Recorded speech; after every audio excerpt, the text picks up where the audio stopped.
Hi guys, good morning everyone. It's me Aarti. Today we are going to learn about schizophrenia part 2. In part 1 we are completed the definition of schizophrenia, the Kurt Snyder's first rank symptoms of schizophrenia, then something introduction about the schizophrenia. So next our topic is schizophrenia part 2. अभी आज अपन part 2 में पढ़ने वाले हैं schizophrenia के बारे में. Important clinical features क्या है सीजोफ्रेनिया के, वो आज अपन पढ़ने वाले हैं. ठीक है बच्चों, तो वो तो अपन ने पढ़े थे. कर्ट स्नाइडर जो साइंटिस्ट थे उन्होंने जो दिया था वो भी पढ़े थे अपन ने सिम्टम्स. ठीक है, तो अभी थोड़ा सा फ्लैशबैक कर लेते हैं. लास्ट क्लास में अपन ने क्या पढ़े थे बच्चों कि उसमें क्या क्या हुआ था. मतलब यूगन ब्लियर ने जो टर्म दी थी सिजोफ्रेनिया, उसका मीनिंग पढ़ा था अपन ने. क्या था यूगन ब्लियर ने जो मीनिंग दिया था, नहीं फर्स्ट टाइम उन्होंने कॉइन किया था टर्म, पर जो ग्रीक टर्म है सिजोफ्रेनिया उसका मीनिंग अपन ने देखा था. जैसे कि सीजो एंड फ्रेन. सीजो मतलब split and phren means the mind. ठीक है, तो स्प्लिट माइंड वो मीनिंग देखा था अपन ने. ठीक है, फिर कर्ट स्नाइडर के सिम्टम्स देखे थे. ठीक है, तो वो आपने पढ़ा होगा. ठीक है, नेक्स्ट अपन पढ़ते हैं अभी क्लिनिकल फीचर्स. उसमें first is a thought and speech disorder. तो इन पेशेंट्स में, सिजोफ्रेनिया के पेशेंट्स में थॉट डिसऑर्डर भी होते हैं और स्पीच डिसऑर्डर भी होते हैं बच्चों. ठीक है, तो उसमें अपन एक एक लिस्ट डाउन करते जाएंगे अभी. ओके, तो first is a autistic thinking. अभी ऑटिस्टिक थिंकिंग क्या होता है? ऑटिस्टिक थिंकिंग मतलब कोई मतलब जो पर्सन है वो कम्प्लीटली रिमूव होता है, अपनी removing from his reality. The real life से वो कंप्लीट रिमूव कर जाता है. मतलब उसको समझ में नहीं आता रियल लाइफ क्या है. तो वो कभी कभी ऐसी बातें करता है कि ये दुनिया क्या है, ये दुनिया तो सब मोह माया है, क्या पड़ा है इस दुनिया में. मतलब इस टाइप की वो बातें करता है. कम्प्लीटली ही remove from the reality. Okay, तो ये हो गया उसका autistic thinking. Then next is a loosening of association. आप ये सब एग्ज़ाम में लिस्ट आउट भी करके आते हो और एक एग्जाम्पल भी देख के आते हो. Then you will get full marks guys. ठीक है, देन लूजनिंग ऑफ एसोसिएशन. वो कुछ एसोसिएट नहीं कर पाता है. जैसे अपनी कुछ स्पीच होती है और थॉट होता है, उसमें वो एसोसिएट नहीं कर पाता है. थॉट कुछ अलग रहेगा, बातें कुछ और करेगा और उसको समझ में नहीं आएगा. तो वो एसोसिएट नहीं कर पाता है दो चीज़ों में, थॉट में और बातों में. ठीक है, बोलेगा कुछ और थॉट कुछ अलग रहेगा उसका. Then next is a thought blocking. ये क्या होता है? Sudden interruption in the thought process. Thought process में उसको सडन इंटरप्शन आ जाता है. जैसे बात करते करते या कुछ सोचते, मतलब सोचते सोचते कुछ बात करते रहेगा तो कम्प्लीटली सडनली स्टॉप हो जाएगा. तो उसको समझेगा नहीं मैं स्टॉप क्यों हुआ, और वो उसको याद भी नहीं रहेगा मैं क्या बात कर रहा था, क्योंकि उसमें थॉट ब्लॉक हो जाएगा. Suddenly interruption in the thought process, इसको बोलते हैं thought block. Then next is a neologism. This is very ridiculous term, that is neologism. ये बहुत ही मज़ेदार टर्म है. जैसे कि नियोलॉगिज्म में क्या होता है बच्चों? Coining the new term, new terminology which does not exist in the reality. जैसे कुछ बातें होती है, जो कुछ वर्ड्स होते हैं जो रियलिटी में एग्जिस्ट नहीं करते हैं, पर वो वैसी वैसी चीज़ें बोलेगा. फॉर एग्ज़ाम्पल रोटी. हिंदी में रोटी ये मीनिंगफुल वर्ड है. रोटी का मीनिंग है, एग्जिस्ट करता है, खाने का मीनिंग एग्जिस्ट करता है, पर वो ऐसा वर्ड बताएगा. फॉर एग्ज़ाम्पल मैं दे रही हूँ, रोटी वडेबल, रोटी और रेटी, रोटी वन.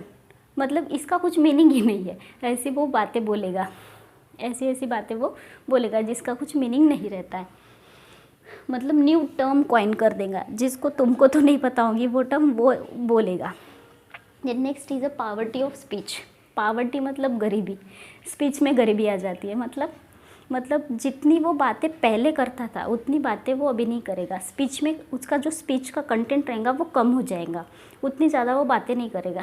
जैसे कोई बातूनी लड़का रहेगा फॉर एग्ज़ाम्पल कोई, और वो सडन जो बातें करता था वो कम कर देगा एकदम से, उसको बोलते हैं poverty of speech. Then next is a poverty of ideation. मतलब जितना वो बातें करता है ना, उसमें से जो मीनिंगफुल वर्ड्स तुम निकाल पाओगे वो बहुत ही कम होंगे बच्चों। मतलब बातें तो वो बहुत करेंगे इधर उधर की घुमा फिरा के, पर उसमें से जो तुमको कंटेंट निकल के मिलेगा थॉट में, मतलब जो मीनिंगफुल इंफॉर्मेशन निकल के मिलेंगी वो बहुत ही कम रहेंगी बच्चों। उसको बोलते हैं poverty of ideation. Okay, then next is a echolalia. Echolalia मतलब वो रिपीटेशन ऑफ फ्रेजेस और वर्ड्स करेगा बाय द एग्जामिनर। जैसे फॉर एग्जांपल तुम उसको पूछोगे पेशेंट को, जैसे आप उसका कुछ फिजिकल एग्जामिनेशन कर रहे होंगे तो आप उसको पूछोगे कि तुम्हारा नाम क्या है, वो तुमको बोलेगा तुम्हारा नाम क्या है, तुम क्या करते हो, तो वो तुमको बोलेगा तुम क्या करते हो। तो मतलब वो जो तुम बोलोगे एग्जामिनर जो बोलेगा उसको वो रिपीटेशन ऑफ वर्ड्स और फ्रेजेस करते जाएंगे, उसको बोलते हैं इकोलेलिया। देन है वर्बिग्रेशन, सेंसलेस रिपीटेशन ऑफ वर्ड्स और द फ्रेजेस। मतलब कुछ सेंसलेस वर्ड्स और फ्रेजेस वो थोड़ी थोड़ी देर में रिपीट करते जाएगा। देखो बच्चों, जब मेरी पोस्टिंग थी 3rd ईयर में during my BSc nursing education, that time हमें जेएमसी नागपुर में बहुत ही क्लासिकल सिम्टम्स वाले पेशेंट्स देखने मिलते थे। हेबियोफ्रेनिक सिजोफ्रेनिया, पैरानॉइड वाले बहुत सारे पेशेंट्स हमने देखे थे। तो उसमें से एक लड़का था, आई गेस उसका नाम श्याम कुछ था। तो वो कैसे बोलता था, मतलब इसका मैं एग्जांपल दे रही हूँ वर्बिग्रेशन का। वो बोलता था शाम बोलता है कि शाम को खाना चाहिए, शाम बोलता है कि शाम को खाना चाहिए, शाम बोलता है कि शाम को घर जाना है, शाम बोलता है, मतलब वो कंटिन्यूसली रिपीटेशन खुद के ही नाम का करता था और एक कंटिन्यूस पीरियड के बाद वो खुद का नाम दोहराता था कि शाम बोलता है कि, मतलब ये कुछ नया है, कुछ अजीब है। That's a call the classical symptoms of schizophrenia बच्चों। देन नेक्स्ट, इतने तो अपने देखिए थॉट एंड स्पीच डिसऑर्डर। ठीक है बच्चों, समझ में आए? इसमें कुछ रहेगा कन्फ्यूजन तो please must write in the comment box. Okay, then इसमें एक बच गया है अपना डिल्यूजन ऑफ वेरियस काइंड। इसमें कौन से डिल्यूजन रहते हैं मतलब, तो ये तो मैंने आपको कर्ट स्नाइडर्स में बताया था, फिर भी एक बार रिपीट करवा देती हूँ। डिल्यूजन ऑफ परसिक्यूशन में उसको ये रहेगा कि कंटिन्यूसली उसको शक करेगा वो, या फिर उसको ऐसे लगेगा उसे कोई मारने वाला है, इस टाइप का उसको डिल्यूजन रहेगा। ठीक है, देन डिल्यूजन ऑफ ग्रैंडियोसिटी, ये इसमें बहुत मस्त है ये। इसमें इसमें वो बोलेगा कि I am born with some special powers and I am having something a big mission in my life and that's why I am born here. मतलब वो बोलेगा कि मेरा बहुत बड़ा मिशन है, इसलिए मैं इस दुनिया में आया हूँ, मेरे बड़े बड़े लोगों से उठना बैठना है। शाहरुख खान क्या, वो तो मेरे घर पे हमेशा आते रहता है। मतलब वो जो बातें एग्जिस्ट ही नहीं करती है, मतलब बड़ी बड़ी बातें फेंकेगा वो, उसको बोलते हैं डिल्यूजन ऑफ ग्रैंडियोसिटी। ठीक है, ये एग्जाम्पल में भी आप दे सकते हो बहुत अच्छे से, ये आपको फुल मार्क्स दिला सकता है। ठीक है, देन डिल्यूजन ऑफ कंट्रोल, जैसे मैंने आपको SFRS में बताया था। डिल्यूजन ऑफ कंट्रोल मतलब क्या, उसको लगेगा कि मुझे कोई बाहरी लोग कंट्रोल कर रहे हैं, मतलब मेरी जो भी एक्टिविटी हो रही है उसको कोई कंट्रोल कर रहा है। ठीक है, जो भी मैं बातें कर रहा हूँ उसको कोई कंट्रोल कर रहा है, इसको बोलता है delusion of control. Then delusion of somatic delusion में भी उसको वो बोलेगा कि मेरा हाथ ऊपर जा रहा है क्योंकि कोई ऊपर कर रहा है, नीचे जा रहा है क्योंकि कोई नीचे कर रहा है। मतलब इस टाइप की वो बॉडीली जो उसके रिएक्शन होते हैं उसको भी वो बोलेगा कि कोई कंट्रोल कर रहा है, उसके सोमैटिक डिल्यूजन बोलते हैं। देन ये फर्स्ट हो गए अपने thought and speech disorder, this we completed.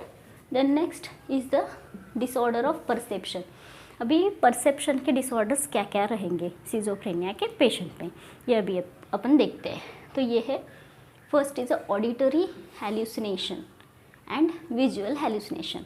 ये मैंने SFRS में आपको बताया था कि उसको ऐसा लगता है कि कोई दो लोग बात कर रहे हैं, स्टेटमेंट रिप्लाई फॉर्म में, या फिर थॉट इको होता है ऑडियो, और विजुअल भी उसको दिखेंगे कि कोई है उसके रूम में जो सिर्फ उसको ही दिख रहा है, इस टाइप के उसको विजुअल हेल्यूसिनेशन भी होंगे। ठीक है, देन डिसऑर्डर ऑफ अफेक्ट। अभी अफेक्ट के डिसऑर्डर क्या है? ठीक है, अफेक्ट के डिसऑर्डर में फर्स्ट इज़ अपैथी। उसको मतलब किसी भी चीज़ में इंटरेस्ट नहीं रहेगा और किसी इंथुजियास्टिकली वो कोई भी चीज़ नहीं करेंगे, इसको बोलते हैं अपैथी। कोई भी चीज़ में इंटरेस्ट लेके कुछ काम नहीं करेगा, उसको बोलते हैं अपैथी।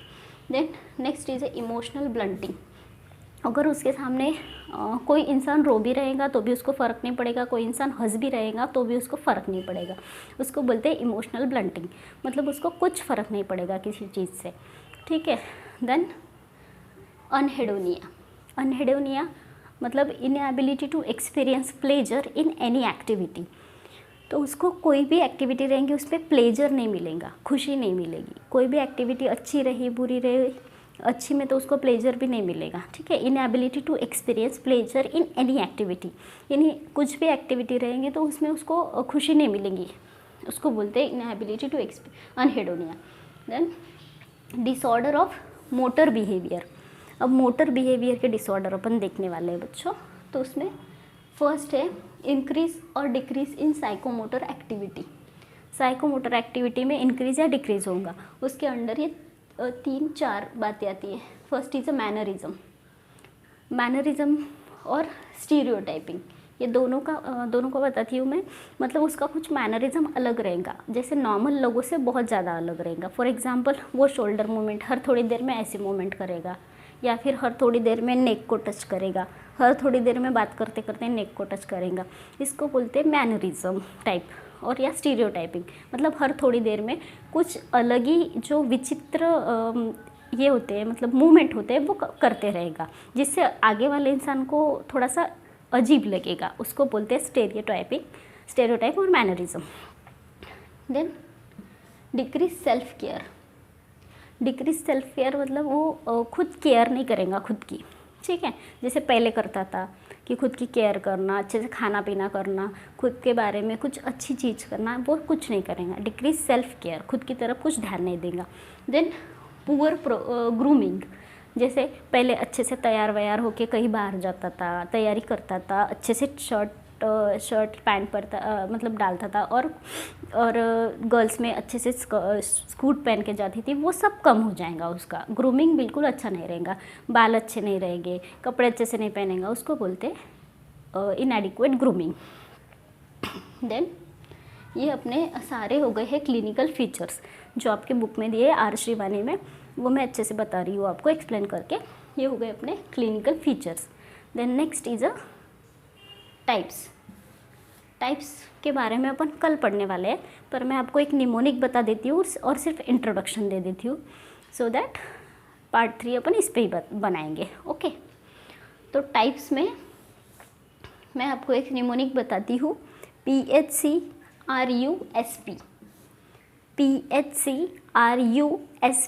ठीक है। ये अपना निमोनिक है इसके लिए, क्लिनिकल फीचर्स के लिए, ठीक है। तो first type is a paranoid, P for paranoid, H for hebephrenic, C for catatonic schizophrenia, R for residual schizophrenia, U for undifferentiated schizophrenia, then S for simple schizophrenia and P for post schizophrenic depression. तो ये सारे अपने types है बच्चों। इसको अपन कल या फिर 1-2 दिन में अभी इसको कंप्लीट करेंगे अपन, तो इसके ऊपर अपना पार्ट 3 आएगा। तो अभी आप मुझे कमेंट्स में बताइए कि आपको कुछ समझा नहीं या कुछ क्वेश्चंस है, और देन प्लीज़ मेरे चैनल को लाइक, शेयर और सब्सक्राइब कीजिए बच्चों। आपको अगर कुछ भी हेल्प होती है इससे तो thank you so much guys for watching.